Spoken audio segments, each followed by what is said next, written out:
వైద్యం ప్రతిదీ మనం అందించుకోగలుగుతామే.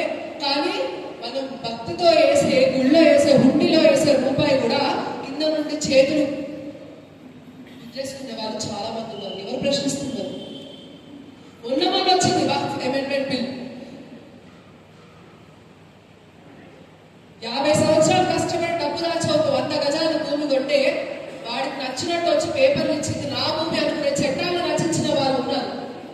గొప్ప గొప్ప నాయకులు అభయహస్తం పెట్టుకొని మనకి చెప్పపెట్టు చేసిన వాళ్ళు. కానీ మనం ఆలోచించలేకపోతున్నాం. ఇంకా మనం ఓసీ, బీసీ, ఎస్సీ, ఎస్టీ కదన్నా, అందులో కూడా బీసీఏ ఉందని కూడా మళ్ళీ చేతులు ఎత్తడానికి మనం సిద్ధంగా ఉంటాం. మన సబ్ కాస్ట్, అందులో ఉన్న సబ్ కాస్ట్ కూడా మనకు ఐడియా ఉంది. ఇప్పటికైనా హిందువులుగా బతకకపోతే, మీ పిల్లల్ని హిందువులుగా పెంచకపోతే రేపు వచ్చే తరాలలో మనం ఉంటున్న గడ్డ ఏం సుఖ సంపదలతో ఉన్న గడ్డ కాదు. మన పూర్వీకులందరూ రసాకాల బారిలో పడి వాళ్ళ చేతిలో ఆహుతైన వాళ్ళు. బతుకమ్మ ఆడడానికి రోడ్ల మీదకి వస్తే గుట్టలు కూడా తీశారు. మనం ఆడవాళ్ళని గుట్టలు కూడా తీసి బతుకమ్మలు ఆడించిన భూమి మీద గడ్డ మీద మనం ఉన్నాం. పోరాటాల గడ్డ తెలంగాణ మీద ఉన్నాం మనం. ఇంకా మనం ఓసీ, బీసీ, ఎస్సీ, ఎస్టీ అని ఐడెంటిఫై చేసుకోకండి. హిందువుగా ఐడెంటిఫై చేసుకోండి. హిందూ గర్వంగా చెప్తాం, నేను హిందూ, నేను హిందూ, నేను హిందూ.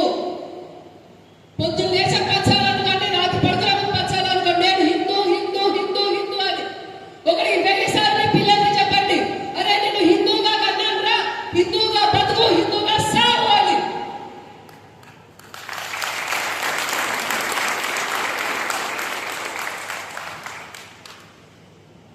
ఆడవారి బాధ్యత ఉందమ్మా, మగవారి బాధ్యత కూడా ఉంది.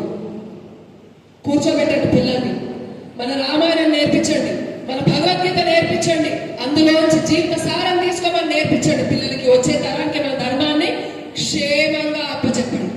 ఇది మీ మీద ఉన్న బాధ్యత, మీ మీద ఉన్న బాధ్యత. నేనే కాదు, నాతో పాటు నా బిడ్డ కూడా చెప్పడానికి వచ్చాడు. మీ అందరికీ నా కడుపులో ఉన్న బిడ్డ కూడా చెప్పడానికి వచ్చాడు. హిందూగా పుడతా, హిందూగా బతుకుతా, మా అమ్మ చెప్పినట్టు హిందూగా సస్తా. గర్భ సంస్కరణ ఎప్పటి నుంచో మొదలు పెట్టాలని తిప్పుతున్నా వాటిని కూడా నేను. చెప్పండి అమ్మా, ప్రతి ఒక్కరికి చెప్పండి, హిందూగానే బతకండి. నాకు ఇంత గొప్ప అవకాశం ఇచ్చినందుకు ధన్యవాదాలు చేసి